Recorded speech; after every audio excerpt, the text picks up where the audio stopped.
help me reach 1,000 subscribers. Please like the video and share your thoughts on the video. Your feedback helps make the contents better. Now let's get to the story. The smell of shoe polish is not something you ever forget.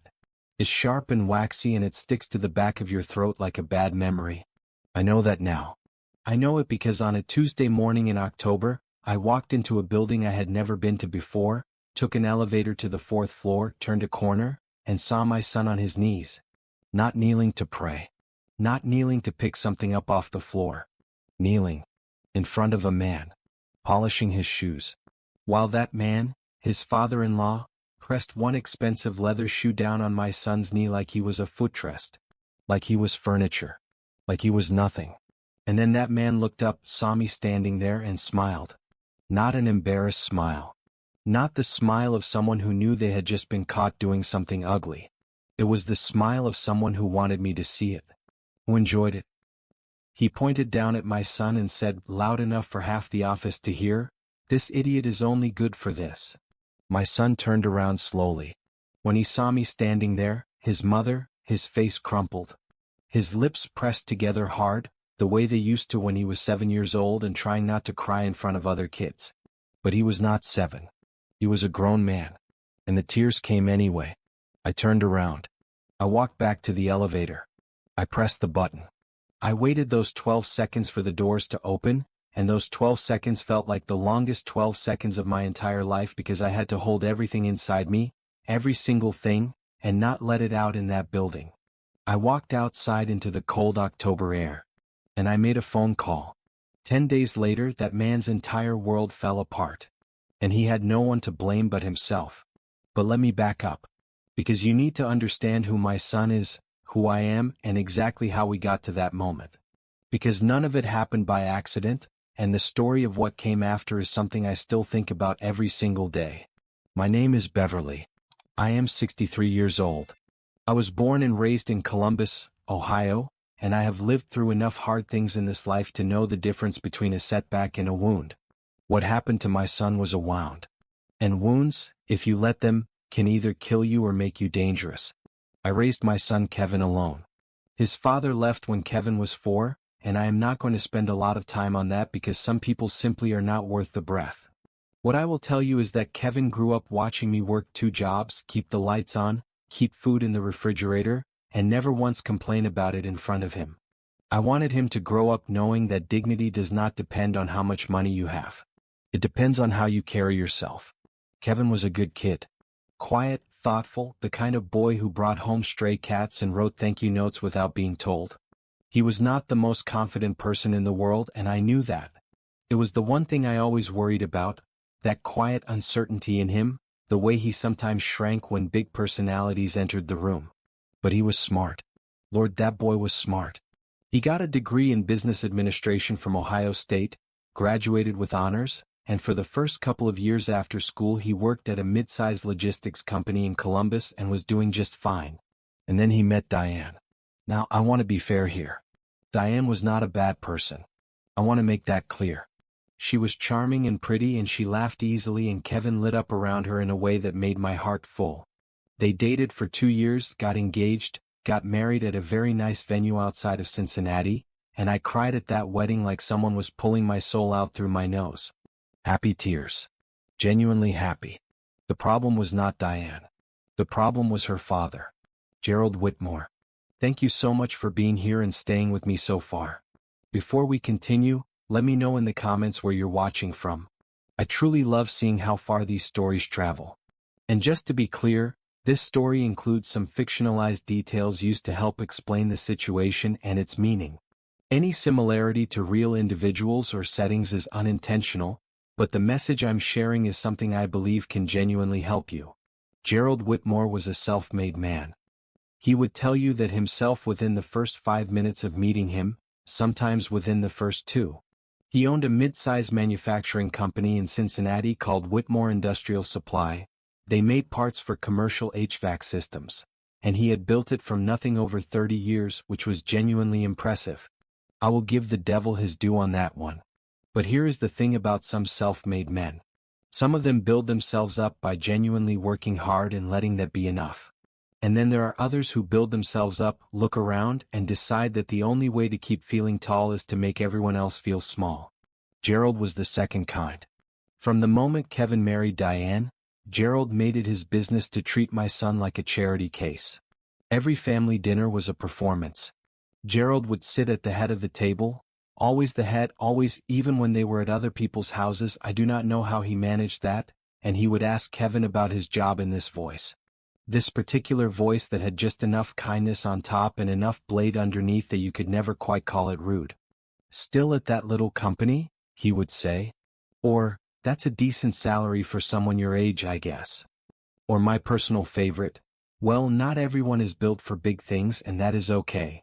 Kevin would nod and smile and say thank you as though Gerald had just complimented him. I watched this happen over and over, and I wanted to flip that dining room table so badly. But Kevin always gave me a look, this specific look he had been giving me since he was a teenager that meant, "Please Mom, not today," and I would hold it together. About a year into the marriage, Gerald offered Kevin a position at Whitmore Industrial Supply, Director of Operations. It was a real title, good salary, better than what Kevin was making at his current job. Kevin was excited. He called me the night Gerald offered it, and he sounded like a kid on Christmas morning. I had a feeling in my stomach that I did not share with him. Because I am his mother, and he was happy, and sometimes love means you let people walk toward things that scare you while you quietly position yourself to catch them if they fall. Kevin gave his notice at his old company, packed up his office, and started at Whitmore Industrial Supply on a Monday in October. I decided to surprise him on his first day. I made his favorite, a full pan of baked mac and cheese, the real kind, not from a box, and I drove the hour and 20 minutes from Columbus to Cincinnati. I was going to drop it off, hug my son, tell him I was proud of him, and drive back home. Instead, I turned a corner on the 4th floor of that building and saw what I saw. Here is what I learned later, piece by piece, from Kevin after I finally got him to talk about it. Gerald had called Kevin into his office first thing that morning. He had handed him a list. The list had things on it like picking up Gerald's dry cleaning, scheduling Gerald's personal appointments, ordering lunch for Gerald's meetings, and, I am not making this up, maintaining Gerald's personal vehicle, which was parked in the company garage. Kevin, not wanting to make waves on his first day, had said okay. Then Gerald had called a meeting with his senior staff. About 20 people.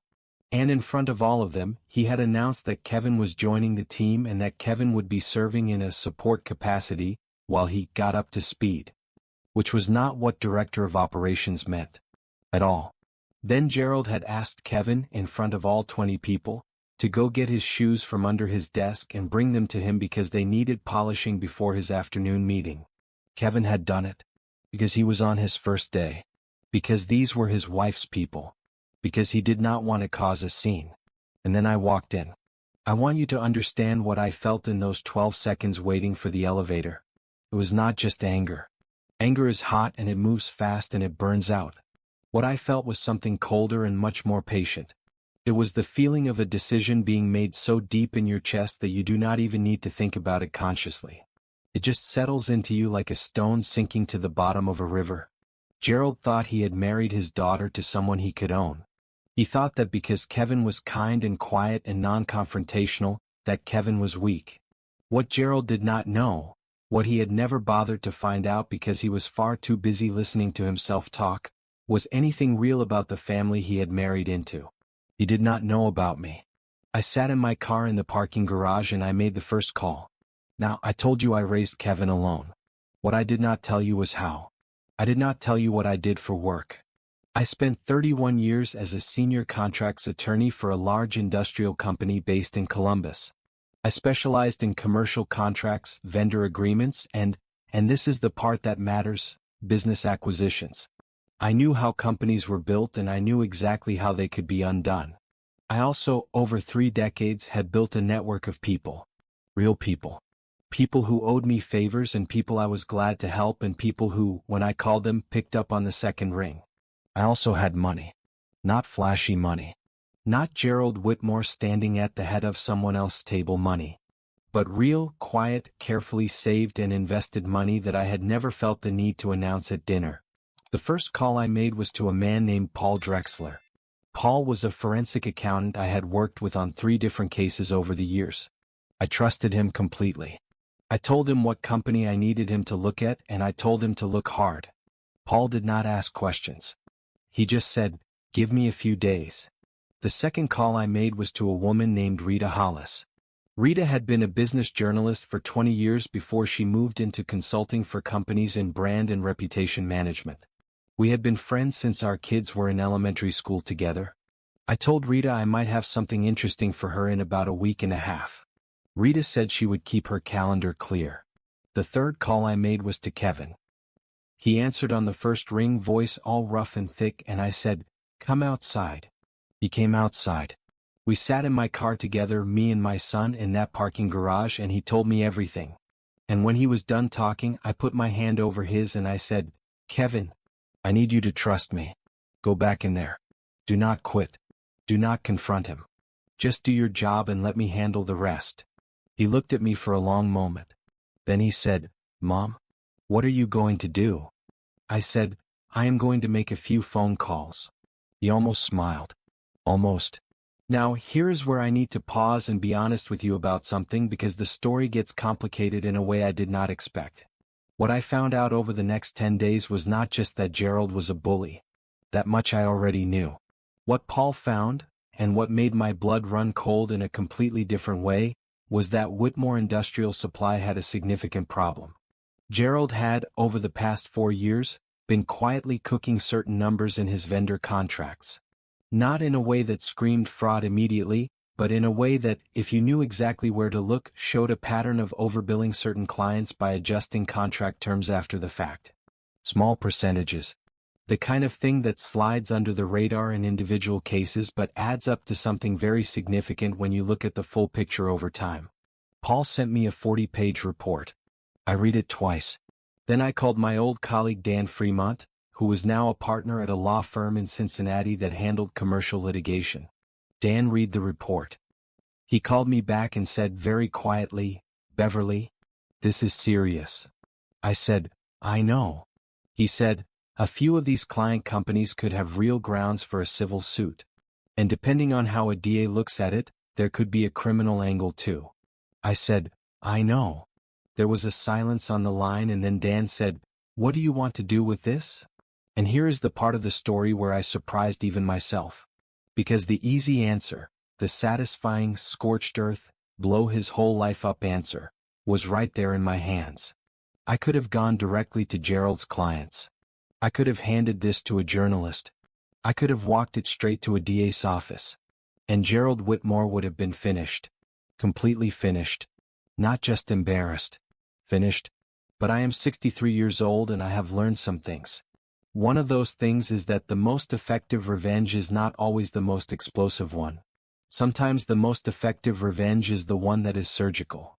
The one that hits exactly the right place and leaves exactly the right lesson. Are you still with me? Good. Because this is where it gets really interesting. And I want you to stick around because what happened next was something even I did not see coming. I called Diane. I know. You might be thinking why? Why bring her into it? But here is the thing I had noticed about Diane over the past year that I had filed away quietly. Diane was not like her father. She laughed too easily and cared too genuinely to be a carbon copy of Gerald. She had married Kevin because she loved Kevin. I believed that. And I thought she deserved to know exactly what her father had done on her husband's first day of work. I asked Diane to meet me for coffee. She came. She did not know what it was about. I sat across from her and I told her. Every detail. The shoes. The foot on the knee. The announcement to the staff about the support capacity. All of it. Diane went very still. Her coffee cup sat untouched. Her face did something complicated and painful to watch. And then she said, "Mom, Beverly, I had no idea." I said, "I know you didn't." She said, "I am so sorry." I said, "I know you are. And I need you to understand something. Kevin never told you because he did not want to put you in the middle. He loves you more than he loves his own dignity, apparently, which is something we are going to need to talk to him about. But right now, I need to ask you something and I need you to be honest with me." She looked at me. I said, "Do you want to know what else I found out about your father?" She was quiet for a moment. Then she said, "Yes." I showed her a summary of Paul's report. Not the full 40 pages, but enough. Enough for her to understand. Enough for her face to go from pale to a very specific kind of grim that told me she was not entirely shocked. Which told me something important. She said, "I always thought something was off about the way the business ran. I never knew details. I didn't ask." I said, "Do you have ownership in the company?" She looked up at me quickly. And I saw it, the flash of understanding of why I was asking. She said, "Dad put 10% in my name 3 years ago. For tax purposes," he said. 10%. In her name. This is the part where I want you to really pay attention because this is the plot twist that changed everything. If Diane was a 10% shareholder, even in name only, and the company was involved in fraudulent billing practices, Diane could potentially have legal exposure. Not because she had done anything wrong, but because her name was on it. Gerald had used his own daughter as a shield without her knowing it. When I explained this to Diane, the color that left her face did not come back for a long time. She said quietly, "He used me." I said, "Yes." The silence between us was heavy and sad and real. She said, "What do I do?" And I said, "Here is exactly what you do. Here is the genius of what came next." And I say genius not to compliment myself but because it really was the kind of plan that only comes together when you have the right people, the right information, and 31 years of knowing how contracts and leverage in companies actually work. Diane, as a shareholder, even a small one, had the legal right to request an independent audit of the company's books. It is a standard shareholder right. There was nothing unusual about it. There was nothing Gerald could block or call suspicious. She simply filed the formal request through Dan's firm, and a certified independent auditor was appointed within the week. Gerald, when he received the audit notice, must have been confused. His own daughter requesting an audit? He probably thought it was a mistake. He probably thought he could talk his way around it the way he talked his way around everything. He probably thought he was still the biggest person in any room he walked into. He called Diane. She did not answer. He called Kevin. Kevin, bless his heart, had followed my instructions to the letter. He said very calmly, "I'm sorry, Gerald, I don't know anything about it." Which was technically true. Kevin did not know the details of the audit. He just knew I had told him to go to work every day, do his job well, be polite, and wait. Now, while the audit was happening, and this is important, Kevin did something that I had not asked him to do but that made me so proud I could have burst. He went to work every single day and he did every task that had been assigned to him, including the degrading ones. He picked up the dry cleaning. He scheduled the appointments. He ordered the lunches. He did all of it quietly and professionally and without complaint. And every single time he did one of these tasks, he documented it. Date, time, what was asked, what was done. He sent me a copy of his notes every evening. Some people might think, why do that? Why keep doing the humiliating tasks? Here is why. Because we needed Gerald to keep being Gerald. We needed him comfortable. We needed him to keep pressing his foot on Kevin's knee, metaphorically, so that when everything came out, there was a clear and documented record of exactly how he had treated the man he had hired and exactly how that treatment compared to what the actual job posting and offer letter had described. That discrepancy had its own legal significance. The audit took 11 days. On the 12th day, the auditors delivered their preliminary findings to the appointed independent board examiner that Dan had arranged. The findings confirmed everything Paul had identified and then some. The overbilling was more extensive than the first report had suggested. On the 13th day, 3 of Whitmore Industrial Supply's largest clients, who had been quietly notified of the audit's existence through appropriate legal channels by Dan's firm, sent formal notices of dispute and initiated their own legal reviews of their contracts with the company. On the 14th day, the Cincinnati Business Courier, where, as it happened, Rita Hollis had a strong contact, ran a story. Not a full exposé. Not yet. Just a story about irregularities discovered in an independent audit of a mid-sized Cincinnati manufacturer. No names yet. But enough. Gerald Whitmore, who had spent 30 years building a reputation, who introduced himself as a self-made man, who had pressed his foot on my son's knee and called him an idiot, That man woke up on the 14th morning to a phone that would not stop ringing and a world that was starting to look at him differently. He called Diane 4 times that morning. She finally answered. And she said to him very calmly, she told me this later and I will treasure it for the rest of my days. She said, "Dad, did you put my name on those accounts knowing what you were doing?" The silence on his end was its own answer. She said, "I needed an independent audit to protect my own legal interest. I think you understand that." He said, "Diane, I can explain." She said, "Kevin's employment offer letter says Director of Operations. I've read it. It doesn't say anything about dry cleaning or shoe polishing. I want that corrected." Another silence. She said, "Also I spoke to Dan Fremont. He says you should probably get a lawyer." And she hung up. I have replayed that in my mind so many times. My daughter-in-law, who Gerald had always seen as his best supporting role, stepping out of his story entirely and into her own. I was so proud of her. Now here is where the revenge truly landed, and I want you to understand it was not one big explosion. It was a series of very precise, very deliberate moments. The 3 client companies that filed disputes negotiated settlements with Whitmore Industrial Supply over the following 2 months. The total amount was significant enough that the company had to liquidate certain assets to cover it. Gerald did not go to prison. The DA reviewed the case and determined the evidence, while compelling for civil action, did not meet the threshold for criminal prosecution beyond what the civil settlements addressed. I will not pretend that was not somewhat disappointing. But the civil outcomes were real and they were painful. More painful to Gerald than the money, I suspect, was what happened to the company's reputation. The Cincinnati Business Courier ran the full story eventually. Rita's contact wrote it carefully and fairly. It was not a hatchet job, it was just the facts clearly stated, and the facts were damning enough on their own. Several of Gerald's long-standing business relationships went cold. A deal he had been working on for months with a regional distribution network quietly fell apart. He tried to manage it. He gave an interview to a local business podcast where he talked about correcting past oversights and moving forward with transparency.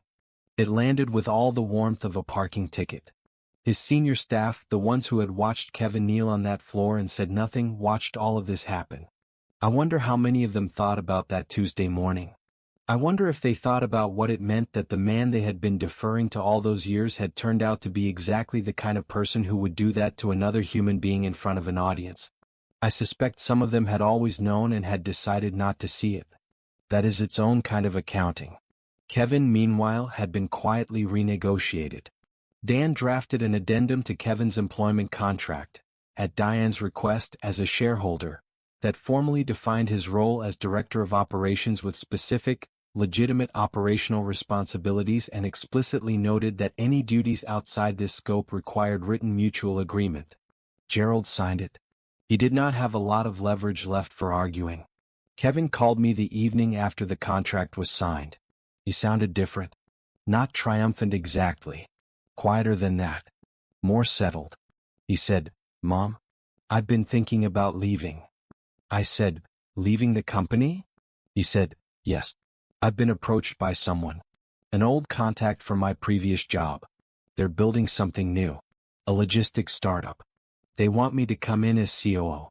I was quiet for a moment. He said, "I know I just got this contract sorted. I know we went through all of this. But I don't think I want to be here anymore. And not because I'm running away. Just because I don't think this is where I'm supposed to be." I said, "Kevin?" He said, "Yeah?" I said, "What does Diane think?" He was quiet for a moment and then he said, "She thinks I should take it." I said, "Then take it." He said, "Just like that?" I said, "You think we went through all of this so you could stay in a company you don't want to be in? We went through this so you could leave on your own terms. That's the whole point." He was quiet again and I could hear him breathing on the other end and then he said, in this voice that cracked just a little at the edges, "Thank you, Mom." I said, "Don't thank me. Thank yourself. You went in there every morning. You documented everything. You held your head up. I made phone calls. You did the hard part." He said, "We did it together." I said, "Yes, we did." Kevin gave his notice to Gerald Whitmore on a Friday morning in December, 2 months after he had knelt on that floor. He walked into Gerald's office, set a formal resignation letter on the desk, and said, "I've accepted a position as COO at another company. Per my contract, I'm giving 4 weeks' notice. I'm happy to help with the transition." Gerald looked at the letter. Then he looked at Kevin. And for the first time in all of this, at least the first time that Kevin witnessed, the man looked small. Not in a satisfying way. Just small. Tired and small, and like someone who had perhaps, in some corner of himself, begun to understand what he had traded away by being the kind of person he was. Kevin said Gerald started to say something, started to open his mouth, and then stopped. Kevin said, "Have a good day, Gerald," and walked out. He texted me from the parking lot. The text just said, "Done." I sat in my kitchen in Columbus with my phone in my hands, and I said out loud to no one, "Good boy." Now, I want to tell you the part of this story that I think about the most. Not the audit. Not the settlements. Not the resignation. The part one think about most happened about 6 weeks after Kevin left the company. I got a phone call. Unfamiliar number, Cincinnati area code. I almost didn't answer. I did answer. It was Gerald. He said, "Beverly." First time he had ever called me by my first name. Always been Mrs. Okafor before that, which I had always noted. I said, "Gerald." He said, "I wondered if we could talk." I said, "We're talking." He was quiet for a moment, and then he said, "I owe your son an apology. And I think I owe you one too." I didn't say anything. I waited. He said, "I treated Kevin badly. That first day and before that, and I have been thinking about it. I don't have an excuse for it. I thought," he stopped, started again. "I thought that if I made him feel small, it would, I don't know what I thought. I think I was afraid." I said, "Afraid of what?" He said, "That he was better than me." I sat with that for a moment, because it was probably the most honest thing Gerald Whitmore had ever said out loud. I said, "Gerald, Kevin is not better than you. He is just different from you. He builds things by working with people instead of over them. That is not a weakness. That is actually the harder way to do it, and most of the time it works better." He didn't say anything. I said, "Call Kevin." "Not me." He said, "I don't know if he'll talk to me." I said, "I don't know either. But that's between you and him now." I hung up. Did Kevin take Gerald's call? Yes. Eventually. Diane had a lot to do with that. Kevin said the conversation was awkward and uncomfortable and not fully satisfying in the way you might hope an apology would be, because real apologies from real people rarely are. But it happened. And Kevin said that when it was over, he felt lighter. Not because Gerald had been forgiven exactly, but because Kevin had made a choice to not carry the weight of that man's behavior inside himself anymore. That, I think, is the real revenge. Not the audit. Not the settlements. Not the newspaper story. The real revenge is that Kevin walked out of all of it lighter. Gerald walks around with what he did. Kevin doesn't have to. Kevin is 7 months into his CEO role now. The startup is growing faster than anyone expected. He calls me every Sunday. Diane joined a community board in their neighborhood. She is doing something good and real with her life that has nothing to do with her father's company. She and Kevin are building something quiet and solid together, and every time I see them I think, okay, all right, this is what it was for. Gerald Whitmore is still running Whitmore Industrial Supply, or what's left of it. It's smaller now, quieter. He still introduces himself as a self-made man. Old habits. But there is something different in the way people respond to him now. Something cooler. You cannot unring a bell. And me? I am 63 years old, sitting in my kitchen in Columbus, Ohio, and I am fine. Better than fine. I am the kind of fine that comes from knowing that when it mattered, you did not flinch. You did not panic. You did not let rage make your decisions for you. You made phone calls. I used to think that being a parent meant protecting your children from hard things. I know better now. Being a parent means teaching your children how to survive hard things and being the person they can call when those hard things arrive. It means staying calm when they cannot. It means being willing to be strategic when they are too close to the situation to see clearly. And it means knowing absolutely knowing when to step back and let your child handle their own life on their own terms. The shoe polish smell is still in my memory, sharp and waxy. I do not think it will ever fully go away. But you know what else is in my memory? My son's voice on the phone from that parking lot. Done. That one word. The way it sounded, clean and certain and free. That sound is worth everything. If there is anyone watching this who is in a situation where someone is trying to make you feel like you are only good for polishing shoes, hear me when I say this. They are wrong. They are always wrong. And the reason they are working so hard to make you feel small is because somewhere underneath all that noise they already know it. Hold on. Make your calls. Document everything. Trust the right people. And wait. 10 days is not very long at all. And that, my friends, is where Beverly's story ends. Not with noise. Not with chaos. But with one word. Done. If this story moved you, if it made you feel something real, please hit that like button and share this with someone who needs to hear it today. You never know who is sitting somewhere right now feeling like they are only good for polishing shoes. Send it to them. And I want to hear from you. Drop in the comments and tell me where in the world you are watching from. Seriously, I read every single comment and it genuinely amazes me how far these stories travel. I know we have some incredibly loyal viewers tuning in from all across the United States. And honestly, my US family keeps this channel alive and I see you and I appreciate every single one of you. And to our viewers coming in from the Philippines, you all show up with so much heart and passion in the comments and I am always blown away by your love and support. To our Canadian viewers quietly watching from the Great White North, yes, I see you too and thank you for always being so thoughtful with your words. And if you are watching from New York specifically, hello New York, you beautiful, fast-moving, never-sleeping city. Thank you for making time to sit still for a story. Subscribe if you have not already. New stories go up regularly and every single one is worth staying for. I will see you in the next one.